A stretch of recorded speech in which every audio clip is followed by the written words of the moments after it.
not really worried about trying to press and score. This last week I did, and I know for me, I really try to press at the end of the game and try to make big plays happen when we were kind of backed up in our own end zone. But as an offense, in general, we expect to score every single drive.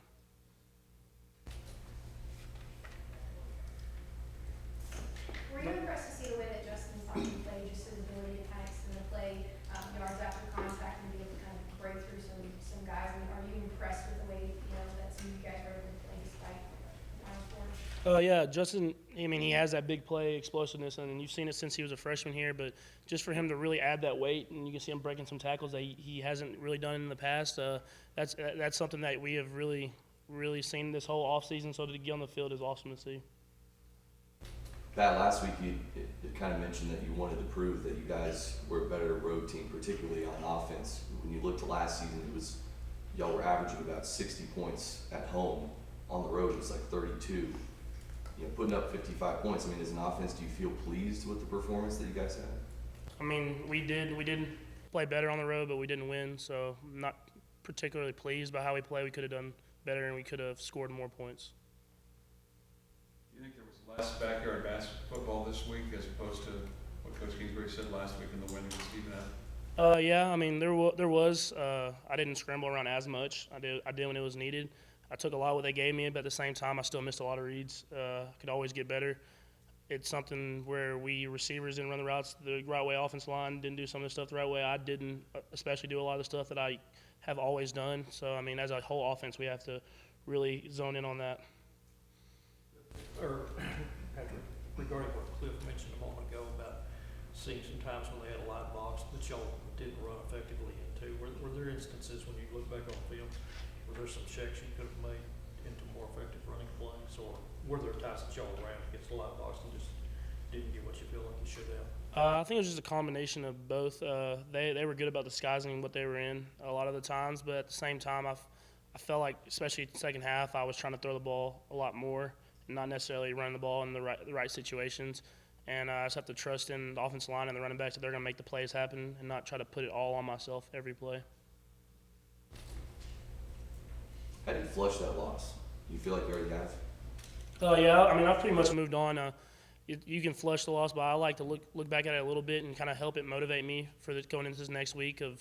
We lost a game that I thought we could have won.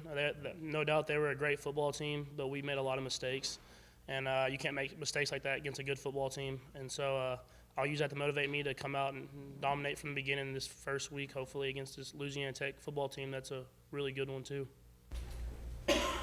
Does the loss make the Big 12 Offensive Player of the Week award kind of hollow? Yes, definitely. I mean, the loss, winning that award is awesome. I mean, it's a great honor, but losing the football game, I would rather win the football game and not even come close to winning that.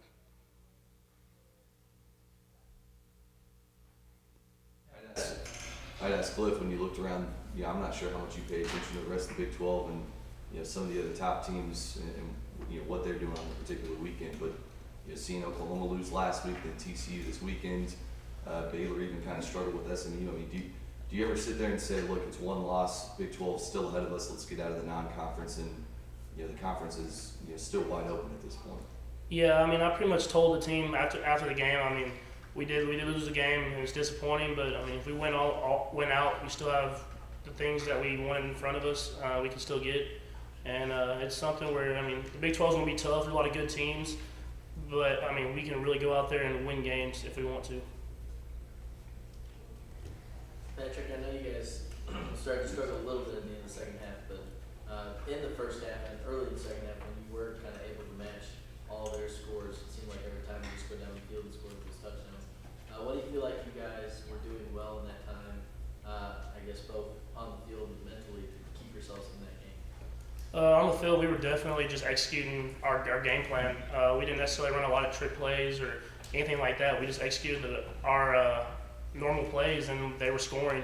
We were hitting check downs, making big plays out of straight check downs, and that's something that we need to carry throughout a full game. We can't have those stalls where we don't score, or we turn the ball over and stuff like that. So really just executing the playbook was effective. Have you seen anything from this Louisiana Tech team? Have you had a chance to watch the Arkansas game? Maybe just Pat video they're definitely a confident group. They have a lot of new guys on defense, especially, but those guys are really confident and really think they can come in here and win a football game. So we're going to have to go out there really with our mindset in the right place and go out there and compete, and hopefully we can come out with a win at home. Just seeing that they played Arkansas to a 1-point game, does that obviously come up on your radar and say they're not a team to mess around with at all? Oh, yes, most definitely. And like I said, they're confident. They're coming in here expecting to win a football game. They're not going to come in here and just lay down. They're going to come out here and it's going to be a dogfight to win a good football game against a good football team. Patrick, can you notice when a team, of a non-Power 5 conference or an FCS team comes in to the Jones and you can tell that they genuinely believe they have a chance to win the game and they're able to get in trouble? Yeah, you can tell pretty much from warm-ups. I mean, they come out and when they're going faster warm-ups and they're talking a little bit, I mean, you know that they're here to play, and you expect that from everybody. And I mean, every team that we play is going to be a good team, and I expect to go out there and have a dogfight and win every game. Anything else, Patrick? The game that Cameron had the other night, and the first couple of weeks, how have you kind of seen him develop and get to the point of taking on a bigger, more important role? I mean, we talked about it all offseason. Is he really came in and really took that spot and took that ownership of playing in behind Jakeem, who was a big producer the year before, and you can see it on the field. He's going out there playing confident, making catches, making big plays happen, and it's something where he worked at it all offseason. He took his game to the next level, and it's showing off on the field. Is there any particular routes that he's getting open on right now, or is it just sort of all the things that the age does? I mean, it's pretty much all the things that H does. He's running his routes exactly how you want them to be ran, and that's really when we're effective, is when you're running at the right depths, and we have that really good timing. So he's really just doing everything the right way right now. You know, when you're preparing, week to week, you try to prepare for the unexpected, and I feel like we did a great job doing that. But that's something that we were. I'm not saying we were caught off guard, but they haven't shown that as much. Especially in only week 2 in the season, there's not as much tendencies on film. So you kind of go on based on the first week and then obviously last season as well. So. What do you think overall about you guys' gap integrity and just kind of how you play fundamentally in the run game? I feel like for the most part we're fundamentally sound. We'll break it down more this afternoon. We broke it down a little bit this morning just with the position coach. But we just got to do better on picking each other up. If some guy doesn't do what he needs to do, there need to be 10 guys on the field that are flying to the ball, which we are, but we just need to continue to prove that going each week. Look, that was the most extensive playing time or most number of snaps that you've gotten since when? Probably since 2013, honestly. Going back to when I was that fullback tight end position. And but obviously, every game is different, every situation is different, especially when you're switching positions, such as a guy like myself. But the way we train and the way we're built and the culture we built is expect the unexpected and be ready for anything out there in the field. And I believe we're in position to be successful and got put in that role. When Devontae had the injury, at what point did you know that you were going to be playing that much? You try to have the same mindset going into each week, and that's doing whatever you can do to help this team win and be successful that week. And just as the week progressed, you just know that whatever role you get, you need to do the best of your ability, and that's one thing that, as I communicated with my coach, I was make sure I did going into that game. Luke, as the new guy who is on a defense that has performed like this in the past, how can you help these guys get over this so that it's not the mantra which we have heard before, here we go again, and it just starts sliding down a slippery slope? And somebody has to be the one that steps up and says, we're not going to go down this road again. Right. We got hit in the mouth Saturday. 2 ways around it, we own it. We take full responsibility for that. But one thing you got to be able to do, in this game of football as well as in life, is respond to adversity. And that's one thing that we've trained our culture in.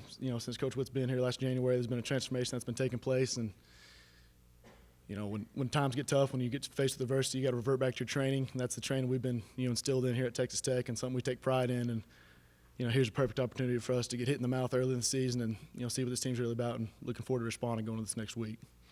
Who are the leaders in the locker room from a defensive standpoint that you see stepping up to make sure that it doesn't happen again? Obviously Justice Nelson, he does a great job. He's not a more vocal guy, but he leads by example. And if there's anything that he needed to communicate to the team. I feel like he did a good job working with the more vocal guys such as myself. And, the defensive line, Andre Pipkin's done a great job stepping up for us as another, transfer guy. And, Keenan Ward, obviously, he's been back there in the secondary for a long time here at Texas Tech, so he does a great job as well. And we just got to continue to, build unity and, move forward going each day. Luke, when you were able to stop some of their running backs near the line of scrimmage, and then they were able to, churn out an extra 5 or so yards after that initial contact, was there anything you guys noticed as a group, whether it be fatigue or just a size mismatch or tackling, as something that contributed to that theme throughout the game? That kind of goes back to what I mentioned earlier about just flying to the ball. If you're the first guy there, you got to know that your boys are coming for you. And as we continue to build confidence going throughout the season, that's one thing we got to really emphasize on is get all 11 hats flying to the ball each play, and just gang tackling and doing whatever you do to bring that guy down as soon as possible, which I feel like we're improving on. You said earlier that there's not tackling during practice at this point of the year. How do you guys work on that coming after a game like this? We get individual periods at the beginning of practice, each with the linebacker unit and the defensive line and secondary. They do their thing as well, and that's when you can really work on fundamentals. But as far as the whole practice goes, you still put your body in position to make the play. You're still breaking down and trying to flood up the running back. You're just not taking to the ground. To help out your teammates, keep their legs out keep the legs under them. But at this point in the game, it's all about just kind of critiquing little things and getting ready to prepare to do whatever you can do to be successful on Saturday. Luke, you've been around Gibbs style a while now. I mean, do you ever feel like defensively there are guys who are ripping at the football, trying to get it out before worrying about making the tackle first, and that contributes to some of the missed tackles that you see throughout the game? Well, our culture that Coach Gibbs has worked for since he's been here to instill in defense is to get the ball out, be a turnover defense, and that kind of goes back to what I've been emphasizing on is just everybody running the football. You got to know if you're that first guy there and you thud him up and get the guy instill. You got to know that you guys are coming there to work the ball out, and obviously the primary deal is getting the guy on the ground, but the kind of culture that we've tried to instill here is work the football and always try to make turnovers, and that's something we're working to be successful on. You feel like that never worked to your detriment though at times? You got to know there's a position, there's a time for everything, and you got to know third and short or whatnot, and you got to know when to get him down before he gets first down. But as just a culture and as a mindset, I feel like that's a pretty successful thing that we're confident in moving forward. What has stood out from what you've seen of Louisiana Tech to you? They got an explosive offense. They try to spread out the ball, and they got a kind of a dual threat quarterback. He throws it well, but he can take off as well as throw it. And we'll kind of break down more and more this afternoon, kind of get into the game plan. But it's a team that we're excited about. We're definitely not going to overlook them, and it'll be a great opportunity for us moving forward. Luke, the other night you forced them to punt 3 of the first 4 series. What changed after that, or what did you detect there when the momentum shifted? I think you just said the word yourself right there, momentum. We got to do a good job of, getting momentum early, especially on the road, and then, if we feel momentum slip back to the opposing team, we got to do a good job of somebody stepping up and, take charge and kind of getting the momentum back on our side and do whatever we need to do to, when faced with that adversity, be able to respond to it and continue moving forward and cut our losses, if you will, and look forward to, playing better throughout the stretch. Momentum kind of slipped away. I don't think you can put it on one particular play. Just kind of maybe a series of events that, we got to, like I mentioned, we got to do a better job of when the other opposing team starts having success, we got to do a better job of just stepping up individually and as a unit to minimize that moving forward, and then create our own momentum as well. Now that you've seen that momentum slip away, and is that something that you'll look for in the future? And are you the guy that will try to step up and use your voice to keep that from happening? I believe that going into each week, whatever your role is, you got to do it to the best of your ability. And if my role needs to be be that momentum, be that more vocal guy, then that's something that I do take pride in. And just continuing to do whatever you need to do to help that team be successful in that particular moment. And we got a lot of young guys, and that's no excuse. And we're continuing to build confidence each day with them, and as well as continue to play more as a unit. And whatever we need to do to be successful, that's what we'll do to move forward. I would imagine it's got to be demoralizing, though, especially in that fourth quarter when the offense is able to get it back within 10 points. And it's like, I'm sure you feel as a defense where it's like, look, we got to get a stop right here if we can make it a one-possession game. what's your message on the sideline during those times where it just seems like nothing that y'all are throwing at him is able to work? Yeah, that's a tough deal, especially on the road. And we just got to keep fighting and respond to adversity. Like I keep saying, there's no secret, there's no secret formula. There's no magic play Coach Gibson call other than going out and competing and, staying gap sound and playing hard and flying to the football. And that's what we need to do, just moving forward. Luke, Luke, I'm sure there's a balance between kind of using the result for motivation and then kind of flushing it as well and forgetting about it. But when you guys do use it as motivation, just the fact that Balazs was able to tie an NCAA record and then you see it blown up everywhere, is that something that gives you extra, or is it just kind of a wash in that sense? Honestly, that deal for me is irrelevant. I feel like that's the same as for the entire unit.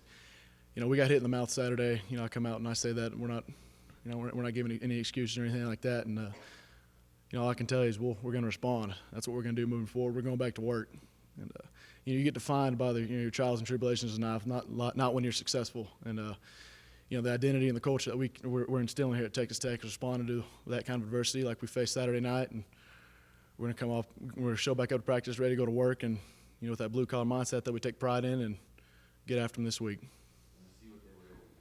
Arkansas playing into a 1-point game. Does that show you it's obviously a confident La Tech group coming in? We're not going to overlook anybody week to week. This is a one game season, and La Tech's our primary focus. But at the end of the day, it doesn't matter who we're playing. It's about what we do as a unit. And when we're confident in the game plan that Coach Gibbs instills in us, and we got to continue to execute it and move forward. And whoever we're playing again, get ready to compete. Yeah, look, I'm curious. What's your career goal after football? Well, after football, right now I'm focused on for Texas Tech is win a Big 12 championship. So I'm a single-minded guy at this point, and that's something we've put a lot of work in up to this point, and my primary goal is to win that Big 12 championship, and that's what I'm focused on right now. I didn't know if you maybe had a career or desire to coach after football. When you're around the game and you put so much of your heart and soul into the game, there's definitely that idea or mindset. But right now I'm such a single-minded mindset kind of guy, and it's an obsession right now for this team is to get to that championship and continue to compete at a high level week in and week out. And we're going to do everything we can to make that a reality. And that's my primary focus right now. I'm not worried about anything else. Thanks, Luke. Thanks, Luke.